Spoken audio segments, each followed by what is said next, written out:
दुनिया में बहुत सी दोस्ती की कहानियाँ सुनने को मिलती हैं, लेकिन भगवान श्री कृष्ण और सुदामा की दोस्ती जैसी सच्ची और पवित्र मित्रता शायद ही कहीं देखने को मिलती हो।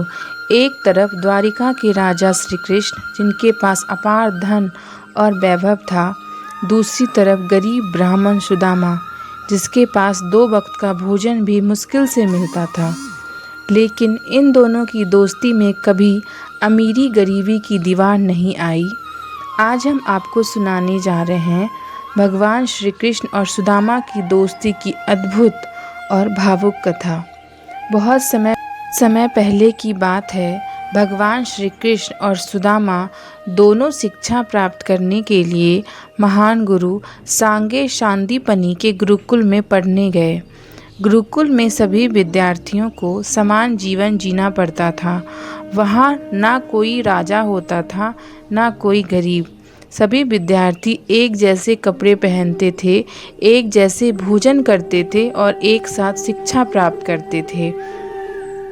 इसी गुरुकुल में भगवान श्री कृष्ण और सुदामा की गहरी मित्रता हो गई।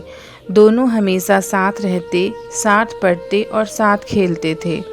एक दिन गुरु माता ने श्री कृष्ण और सुदामा को जंगल में लकड़ियां लाने के लिए भेजा। दोनों मित्र खुशी खुशी जंगल में लकड़ियां इकट्ठा कर रहे थे। तभी अचानक तेज बारिश शुरू हो गई। आंधी और तूफान इतना तेज था कि दोनों को जंगल में ही रात बितानी पड़ी। ठंड और भूख से परेशान होने के बावजूद दोनों मित्र एक दूसरे का साथ देते रहे। जब अगले दिन गुरु सांदीपनि को यह बात पता चली तो वे बहुत प्रसन्न हुए और दोनों को आशीर्वाद दिया। समय बीतता गया। शिक्षा पूरी होने के बाद दोनों मित्र अलग हो गए। कुछ समय बाद श्री कृष्ण द्वारिका के राजा बन गए। उधर सुदामा एक गरीब ब्राह्मण बनकर साधारण जीवन जीने लगे।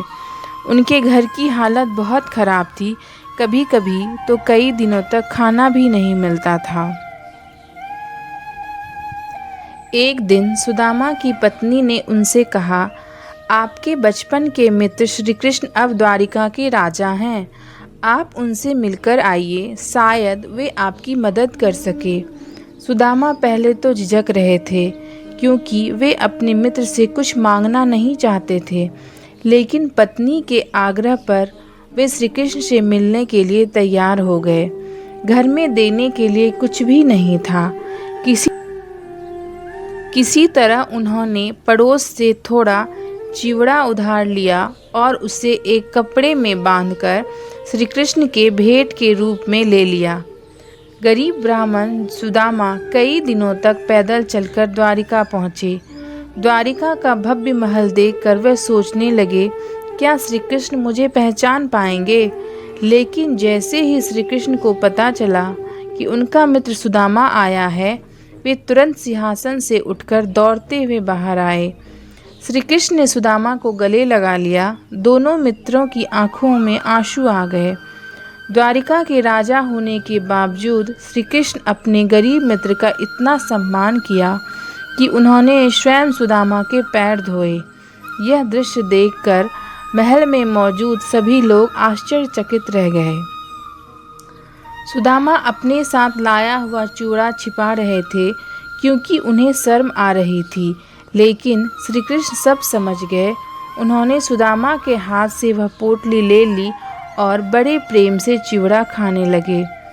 श्री कृष्ण के लिए वह चिवड़ा किसी अमृत से कम नहीं था। सुदामा ने अपने मित्र से कुछ भी नहीं मांगा। कुछ समय बाद वे वापस अपने घर लौट आए। जब वे अपने घर पहुँचे तो उन्होंने देखा उनकी छोटी सी झोपड़ी की जगह एक सुंदर महल बन गया है। उनकी गरीबी समाप्त हो चुकी थी। यह सब श्री कृष्ण की कृपा से हुआ था। श्री कृष्ण और सुदामा की मित्रता हमें सिखाती है, सच्ची दोस्ती में कभी अमीरी गरीबी नहीं देखी जाती। सच्चा मित्र वही होता है जो कठिन समय में साथ दे।